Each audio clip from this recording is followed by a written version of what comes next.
পরম আরাধ্য গুরুদেব নিত্যলীলা প্রবিষ্ট 108 শ্রীল প্রভুপাদ কৃষ্ণচন্দ্র গোস্বামী কমল চরণে তথাপি সর্ব অবতারের সার গৌরহরি অনুকম্পায় এবং নিতাই চাঁদের অশেষ করুণা কটাক্ষে আজকে আমরা হরিকথা কৃষ্ণ কথা শ্রবণ করব। আজকে হরিকথা কৃষ্ণ কথা শ্রবণ করব শিষ্যের কাছে গুরুদেব এবং ভগবান কে শ্রেষ্ঠ।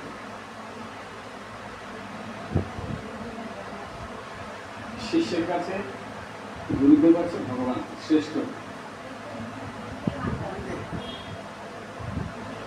বলেছেন। আজকে একবার কথা শ্রবণ বলেছেন যে গুরুদেব এবং ভগবান দাঁড়িয়েছে। গুরুদেব বলছে আসো আমার নিকটে, আসো আমার নিকটে আসো। গুরুদেব বলছেন ভক্ত আমার কাছে এসো। আর এদিকে ভগবান বলছেন ভক্ত আমার কাছে এসো। গুরুদেব বলছেন ভক্ত আমার কাছে এসো, ভগবান বলছেন গুরুদেব আমার কাছে, শিষ্য আমার ভক্তকে বলছে আমার কাছে এসো। শিষ্য চিন্তা করছেন কার কাছে যাবেন। শিষ্য ধীরে ধীরে ধীরে ধীরে গুরুদেবের বাম পাশে গিয়ে দাঁড়ান। যখনই গুরুদেবের বাম পাশে গিয়ে দাঁড়িয়েছেন, ভগবান বলছেন ভক্ত তোমাকে গুরুদেব ডেকেছে, এটা সত্য, কিন্তু আমি তো তোমাকে ডাকলাম, তো তুমি আমার কাছে না এসে গুরুদেবের কাছে দাঁড়িয়ে গেলে। সঙ্গে সঙ্গে ওই শিষ্য বলছেন প্রভু তুমি দেখেছ ভক্ত আমার কাছে এসো, গুরুদেবও দেখেছেন ভক্ত আমার কাছে এসো, কিন্তু আমি গুরুদেবের কাছে দাঁড়িয়েছি, কারণ গুরুদেবের কাছে যা আছে তোমার কাছে তা নয়। আমার গুরুদেবের কাছে যা আছে তোমার কাছে সে নাই। সঙ্গে সঙ্গে ভগবান একটু বিচলিত হয়ে চিন্তা করলেন যে আমি গোটা বিশ্ব ব্রহ্মাণ্ডের মালিক, আমার সমকক্ষ কেউ নেই, আমি গোটা বিশ্ব ব্রহ্মাণ্ডের মালিক, আমি গোটাটা নিয়ন্ত্রণ করি, আমার কাছে এমন কি জিনিস নাই। ভক্তকে বলছেন ভক্ত বলো বলো বলো, সত্যি করে বলো আমার কিসের অভাব। তুমি বলছো যে গুরুদেবের কাছে যা আছে তোমার কাছে তা নাই, তাহলে বলো আমার কাছে কি নাই। তখন ভক্ত বলছেন প্রভু দেখো তোমার কাছে তোমার কথা নাই, তোমার কথা তোমার কাছে নাই, একমাত্র আমার গুরুদেবের কাছে তোমার কথা আছে। গুরুদেব যদি কৃপা করে দিব্য নয়ন প্রদান করে থাকে তাহলে তোমার স্বরূপ তোমাকে জানতে পারবো, তোমার গুণকীর্তন করতে পারবো। তোমার কথা তোমার কাছে নাই। তখনই ভগবান চিন্তা করেন তাই আমি তো বুঝতে পারি না যে গোটা বিশ্ব ব্রহ্মাণ্ডের মালিক আমার সমকক্ষ কেউ নেই, আমি তো গোটা বিশ্বব্রহ্মাণ্ডকে নিয়ন্ত্রণ করি, কিন্তু আমার একটাই অভাব, সেটা হচ্ছে আমার কথা নেই। তো যাই হোক, শিষ্যের কাছে কিন্তু গুরুদেব আরাধ্য, শিষ্যের কাছে গুরুদেব কিন্তু আরাধ্য, আমার ইষ্টদেব। গুরুদেবকে মনুষ্য জ্ঞান করলে অপরাধ হয়। বলেছেন গুরু মানে অন্ধকার, গুরু মানে আলো। যিনি অন্ধকার থেকে আলোর পথে নিয়ে যাবেন তিনি কিন্তু গুরুদেব।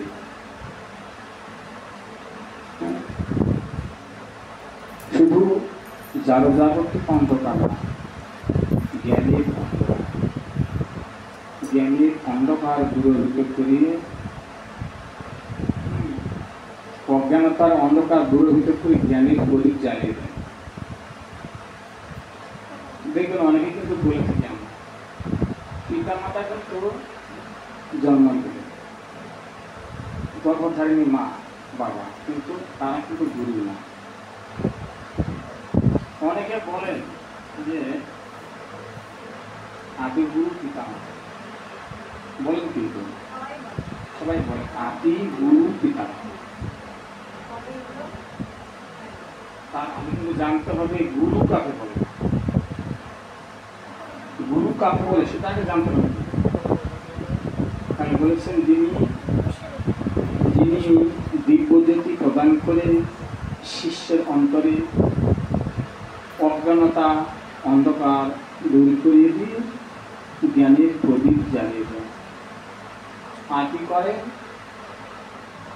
সংসার থেকে উন্মোচন হইবার দিক প্রদর্শন করে গুরুদেব। পিতামাতাকে কিন্তু গুরুদেব বললেন না, কেন বললেন না? কোনো পিতামাতা চায় না যে সংসার ছেড়ে তুমি বনে গমন করো, সকলে চাই সংসারে আবদ্ধ করতে, সকলে সংসারে আবদ্ধ করতে চায়। সেজন্য পিতামাতাকে কিন্তু গুরুদেব বলা হচ্ছে। যেন কোনো প্রকারে সবাই কিন্তু চাইবে যে সংসারে আবদ্ধ করতে, তাহলে যাহাকে সংসারে আবদ্ধ করেন তিনি তো গুরু হতে পারেন, গুরু হতে পারেন, গর্ভধারিণী হতে পারে, গর্ভধারিণী মা। তো যাই হোক, সেজন্য বলেছেন যে এই যে গুরুতত্ত্ব বিশাল তত্ত্ব, গুরুতত্ত্ব বিশাল তত্ত্ব। যেমন গুরুদেব আছে, শিষ্য আছে। গুরুদেবের সমস্ত ক্রিয়া শিষ্যের কাছে কিন্তু সঞ্চয়।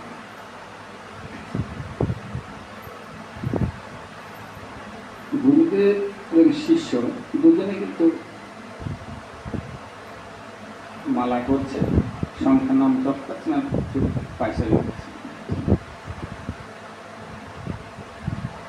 হঠাৎ করে শিষ্যই বলছে, শিষ্য বলছেন কি বলছেন যে গনু একটা কাজ করতে পারে। শিষ্য বলছে হ্যাঁ বলো। তো বলছেন ঠিক আছে,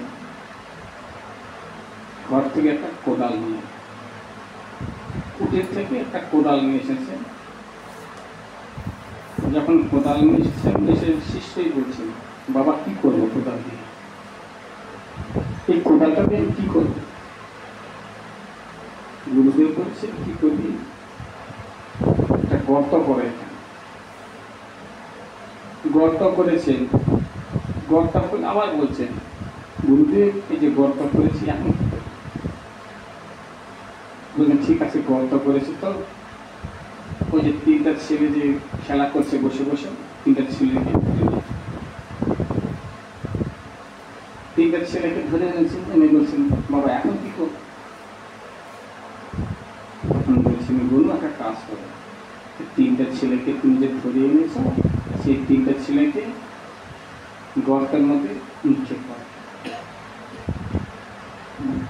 গর্তের মধ্যে নিক্ষেপ করলেন। যখনই গর্তের মধ্যে নিক্ষেপ করেছেন, সন্তানরা তো হালমা করে চিৎকার করলেন। আবার বলছেন গুরুদেবকে, বাবা এখন কি করব, এখন কি করব? তখন সঙ্গে সঙ্গে বলছেন, কি করবি? উপর থেকে মাটি চাপানো। এই যে গর্ত খনন করে যে উপরে মাটি উঠেছিল, সমস্ত মাটিগুলো কিন্তু গর্তের মধ্যে নামিয়ে দিয়েছে। তো 3 সন্তানকে চাপা দিয়েছে। চাপা দিয়ে এখন বলছেন যে বাবা এখন কি করব? তখন বলছেন, দেখো কি করবে, মানে ওই জায়গাটা ভালো করে মুছে দাও, লেপে দাও। লেপে দিয়েছে। বলছে বাবা এখন কি করবো? তখন বলছেন ঠিক আছে, মুছে দিয়েছে। হ্যাঁ, ওখানে বসে বসে সংখ্যামালা জপ করো।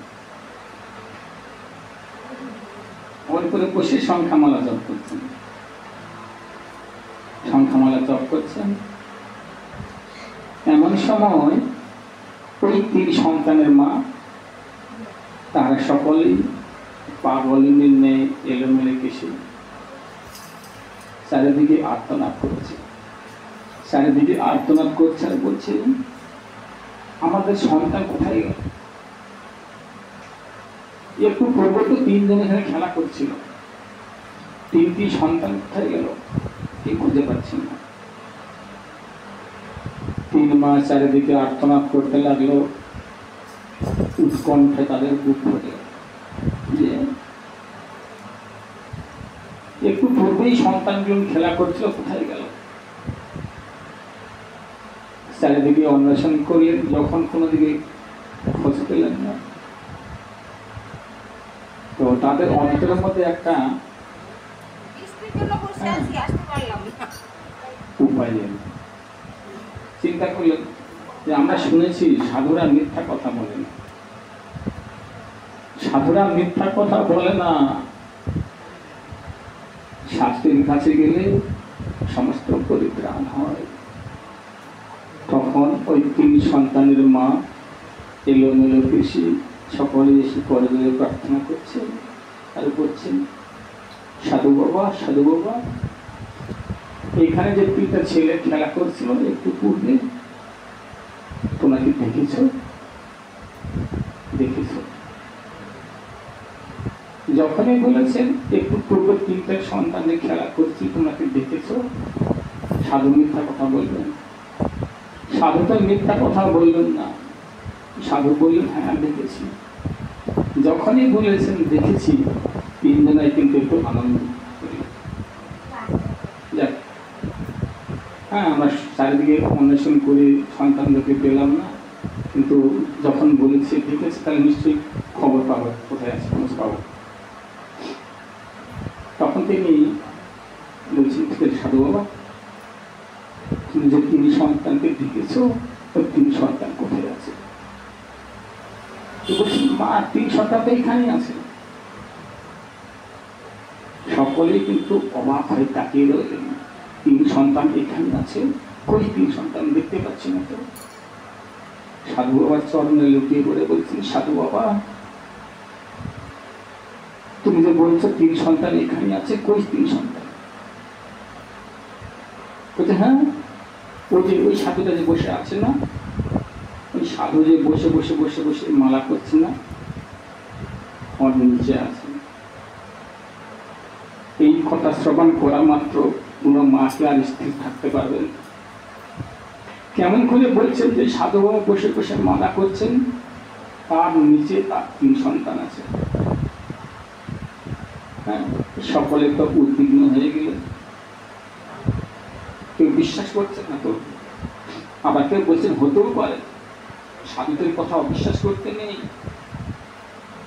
তখন সকলে কোদাল নিয়ে এসে ওই সাধুটাকে সরিয়ে দিয়ে খনন করেছেন। যখনই কোদাল দিয়ে খনন করেছেন, মাটি সরিয়ে দিয়েছেন, দেখুন সত্যি সত্যি তিন সন্তান। ওই যে গর্তের মধ্যে যে ভিতরে ছিল তিন সন্তান, তারা জীবিত না মৃত ছিল? কি মা, জীবিত ছিল না মৃত ছিল? তিন সন্তানই কিন্তু মৃত। যখন তিন সন্তান মৃত গর্ত থেকে তুললেন, তোলার সঙ্গে সঙ্গে মায়ের তোরা তিনজনা কিন্তু আর প্রাণ নেই। এরকম দৃশ্য তো দেখতে পারে, তিনজনের সন্তানই মারা গেছে। তখন সকলেই যে সাধু বসে বসে মালা করছে তাকে কিন্তু প্রহার করতে লাগলেন। যে যেটা পায়, লাঠি দিয়ে কেউ মারছেন, যে যেটা পাচ্ছেন। যখনই আঘাত করছেন, কিন্তু এত আঘাত, এত প্রহার, তবুও তিনি গুরুদেবের নাম বলেন নাই। সদা সর্বদাই বলছেন জয় গুরুদেব। আবার কেউ প্রহার করছেন, আবার বলছেন জয় গুরুদেব। আবার মারছেন, আবার বলছেন জয় গুরুদেব। দূর থেকে গুরুদেব চিন্তা করল, এই তো শিষ্য,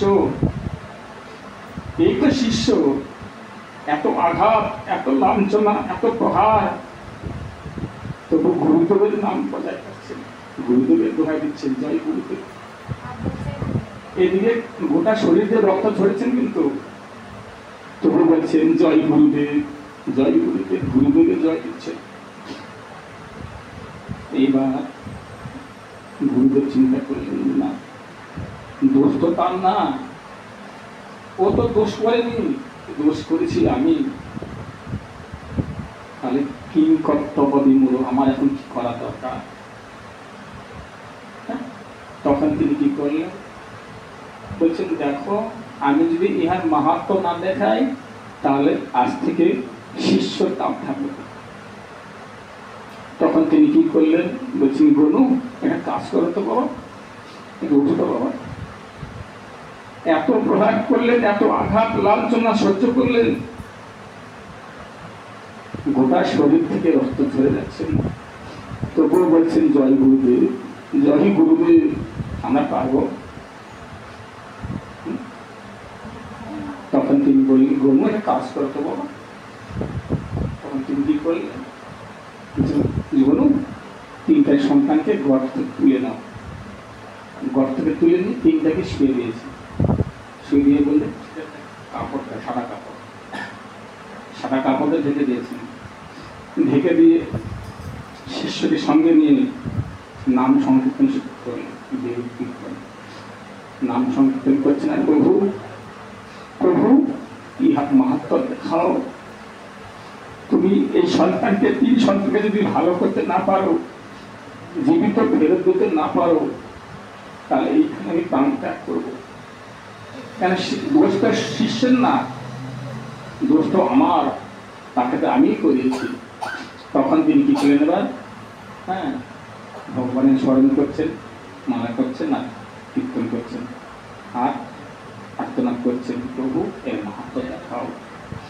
নাম করতে করতে করতে করতে করতে কিছুক্ষণ বাদে তিন সন্তানই নাড়াচাড়া হয়ে, যখনই তিন সন্তান নাড়াচাড়া দিয়েছেন, এতক্ষণ ধরে কিন্তু সকলে কিন্তু উদ্বিগ্ন, সকলে আর্তনাদ করছিল সন্তানের জন্য। আর এখন যখনই সে তিন সন্তান নাড়াচাড়া করেছেন, সকলের মনে আনন্দ।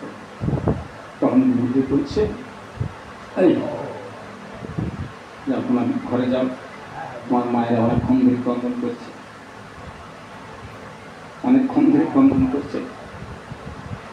সকালে উঠে এই না বলে শিষ্য, তখন শিষ্যের মাথায় হাত দিয়ে বললেন, গনুদি, এই জন্ম পর জন্ম তোরা প্রারব্ধ থাকতো না,